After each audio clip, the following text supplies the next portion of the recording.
So in this lesson, we are going to talk about studio gear options. So one of the main things that I want to focus on at first is your interface and your monitors. So the interface that you get is going to largely depend on how many instruments that you need to plug in. So I used to go with a little bit of a smaller interface, and Focusrite is a really popular brand. So they have several different sizes of interfaces ranging in price, and I had the Focusrite 6i6 that really has 4 audio inputs. So the 2 in the front that are the mix jack XLR 1/4 inch, and then the 2 in the back that are just the 1/4 inch.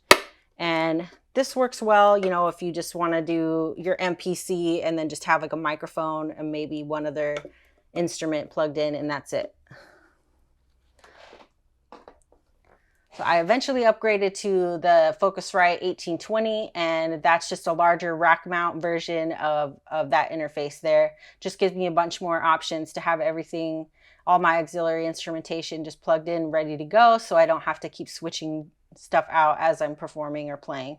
But I think that for most smaller studios, you can get away with something like a 5 or 6 inch monitor.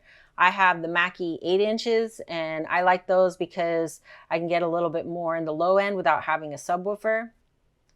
You know, you can definitely still get a nice range, especially if you get some higher quality studio monitors that are 5, 6, 7 inch. But yeah, I think I like these ones to just add a little bit more clarity in all the frequency ranges.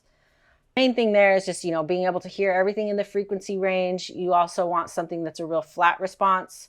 So specific studio monitors, rather than getting just speakers that you would use for any stereo system.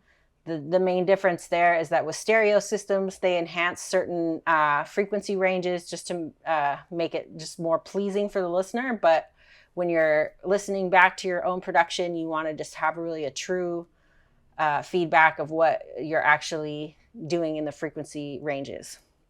So the next thing is microphones and auxiliary instruments that you are going to plug in to your MPC or to your interface.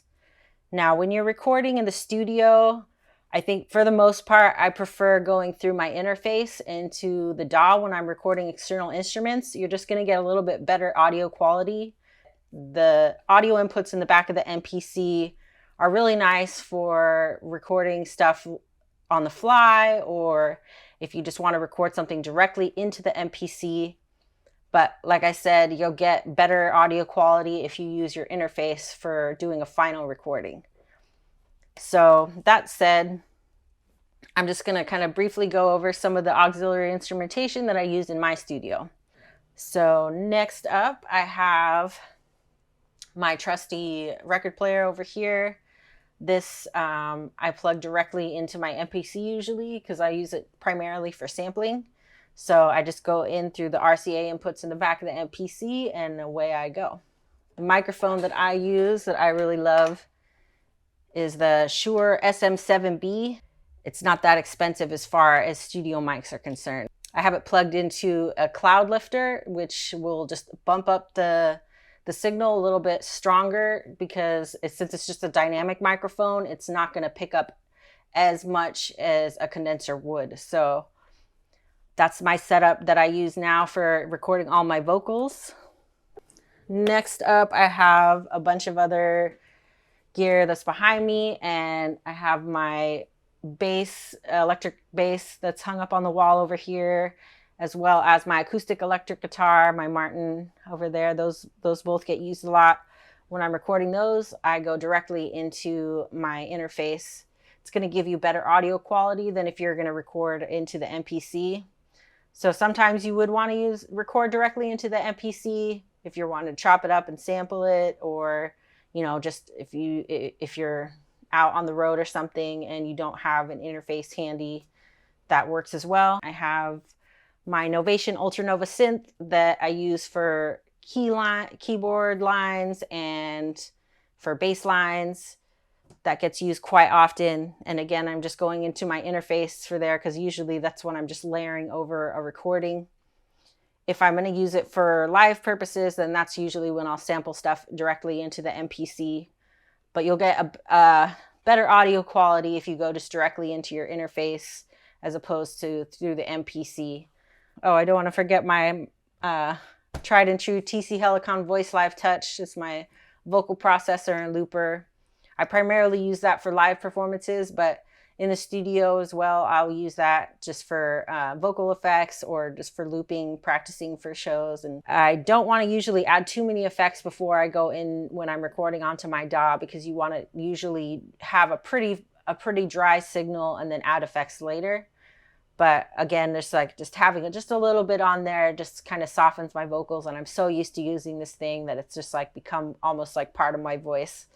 Next over here, I have my HBD20 hand sonic, and this here is it's a sampler, and then it also comes stock with a bunch of kits that are primarily geared for its hand percussion. It does have some actual studio kits here, but it really has a great true sound to it. It's velocity sensitive.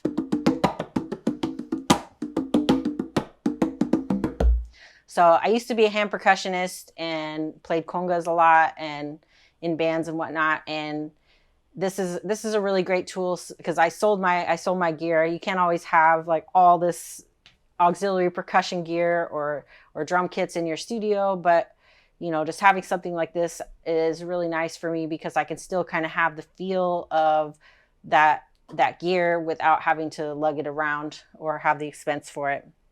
You can get away with the same thing kind of on pads on your MPC, just using audio samples from whatever source. But this, I really do like the tactile feel of it. It just makes it feel more natural when I'm playing and adding layers of percussion onto my tracks. So yeah, I also have several other like percussive things. I have my Novation Ultranova synth that I use all the time for bass lines or just like lead synth or keyboard lines. Again, just going direct audio into the interface. And yeah, so that's kind of sky's the limit with the different things that you can do with that kind of setup. But yeah, just the interface, your monitors, and probably a microphone, I'd say, are the three main things that you'd want to focus on for just a basic studio setup. All right, well, that wraps up the studio gear options that I have in my studio, and now we're going to get into setup.